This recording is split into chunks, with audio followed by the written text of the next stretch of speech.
Hello, ഇന്നൊരു കപ്പ ബിരിയാണീൻ്റെ റെസിപ്പിയാണ്. ബീഫും കപ്പയെല്ലാം മിക്സ് ചെയ്തിട്ട് നല്ല അടിപൊളിയായിട്ടുള്ള കപ്പ ബിരിയാണി തയ്യാറാക്കാം. വീഡിയോ കണ്ടിട്ട് ഇഷ്ടപ്പെട്ടിട്ടുണ്ടെങ്കിൽ ഒന്ന് ലൈക്ക് ചെയ്ത് സബ്സ്ക്രൈബ് ചെയ്യണേ.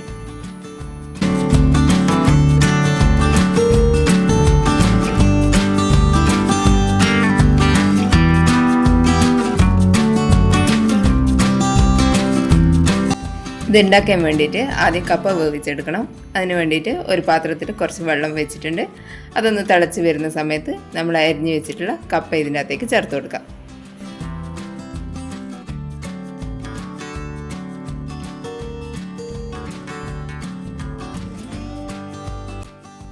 കപ്പ ഏകദേശം ഒന്ന് പകുതി വേവായി വരുന്ന സമയത്ത് ഇതിൻ്റെ അകത്തേക്ക് ഉപ്പ് ചേർത്ത് കൊടുക്കണം.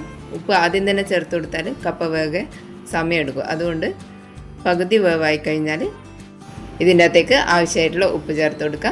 ഞാനിപ്പോൾ 1 ടേബിൾ സ്പൂൺ കല്ലുപ്പാണ് ചേർത്ത് കൊടുത്തിട്ടുള്ളത്. ഇനി നന്നായിട്ടൊന്ന് മിക്സ് ചെയ്ത് കൊടുത്തിട്ട് നന്നായിട്ട് വേവിച്ചെടുക്കുക.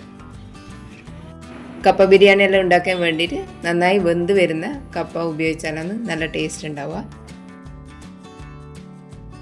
കപ്പ ഇപ്പം നന്നായിട്ട് വെന്ത് വന്നിട്ടുണ്ട്. ഇനി ഇത് വെള്ളത്തിൽ നിന്ന് ഊറ്റിയെടുക്കാം.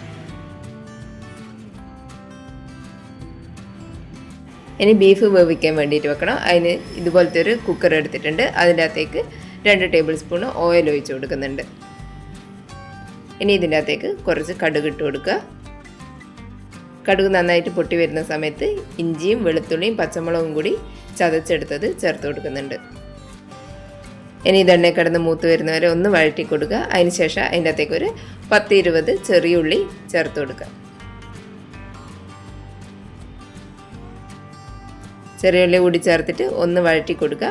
അതിനുശേഷം അതിൻ്റെ അകത്തേക്ക് 2 സവാള, വലിയ സവാളയാണ് എടുത്തിട്ടുള്ള, അത് ചെറുതായിട്ട് നീളത്തിലരിഞ്ഞിട്ട് ചേർത്ത് കൊടുക്കുന്നുണ്ട്. ഇനി ഇത് നന്നായിട്ടൊന്ന് വഴറ്റിയെടുക്കണം.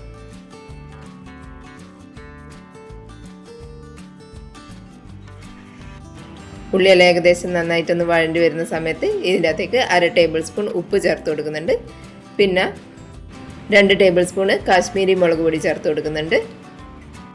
അതിൻ്റെ കൂടെ തന്നെ 2 ടേബിൾ സ്പൂൺ മല്ലിപ്പൊടി ചേർത്ത് കൊടുക്കുന്നുണ്ട്. പിന്നെ ഒരു 1/2 ടേബിൾ സ്പൂൺ ഗരം മസാല ചേർത്ത് കൊടുക്കുന്നുണ്ട്. പിന്നെ അതിൻ്റെ അകത്തേക്ക് ഒരു 1/2 ടീസ്പൂൺ മഞ്ഞൾപ്പൊടി കൂടി ചേർത്ത് കൊടുക്കുന്നുണ്ട്.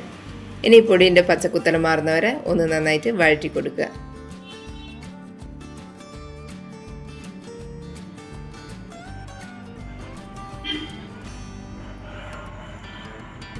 ഇനി ഇതിൻ്റെ അകത്തേക്ക് കഴുകി വൃത്തിയാക്കി വെച്ചിട്ടുള്ള ബീഫ് ചേർത്ത് കൊടുക്കാം.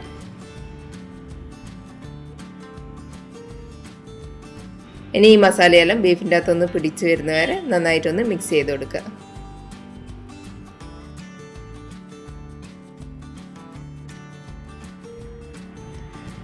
ഇനി ഇത് വേവിക്കാൻ വേണ്ടിയിട്ട് 1/2 കപ്പ് വെള്ളം കൂടി ചേർത്ത് കൊടുക്കുന്നുണ്ട്.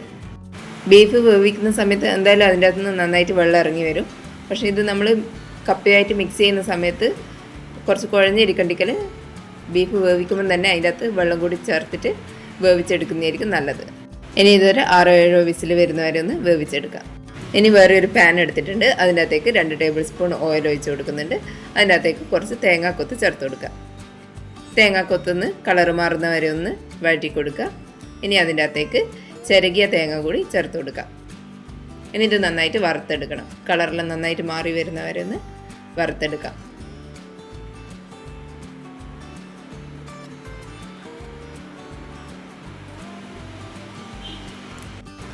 ഈ ഒരു കളറായി വരുന്നവരെ നന്നായിട്ടൊന്ന് വറുത്ത് കൊടുക്കാം. ഇനി ഇതിൻ്റെ അകത്തേക്ക് കുറച്ച് കറിവേപ്പില കൂടി ചേർത്ത് കൊടുക്കാം.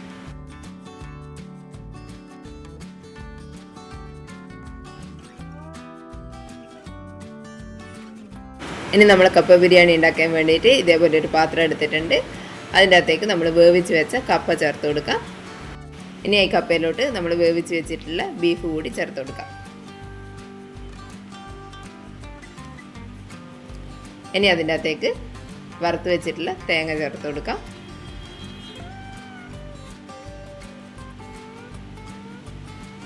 ഇനി ഇതെല്ലാം കൂടി ഒന്ന് മിക്സ് ചെയ്തെടുക്കണം.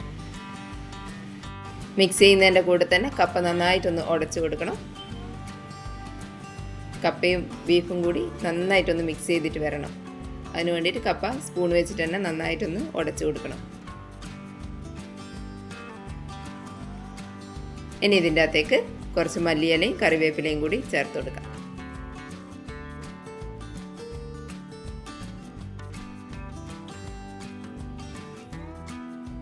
ഇനി അവസാനമായിട്ട് ഇതിൻ്റെ അകത്തേക്ക് കുറച്ച് കുരുമുളക് പൊടിയും അതിൻ്റെ കൂടെ തന്നെ കുറച്ച് ഗരം മസാലയും ചേർത്ത് കൊടുക്കാം.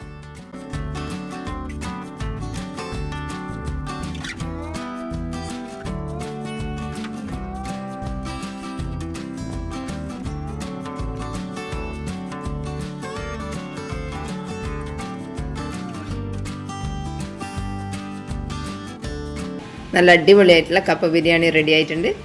എല്ലാവരും ഒന്ന് ട്രൈ ചെയ്ത് നോക്കണേ. വീഡിയോ ഇഷ്ടപ്പെട്ടിട്ടുണ്ടെങ്കിൽ ലൈക്ക് ചെയ്യാനും സബ്സ്ക്രൈബ് ചെയ്യാനും മറക്കല്ലേ.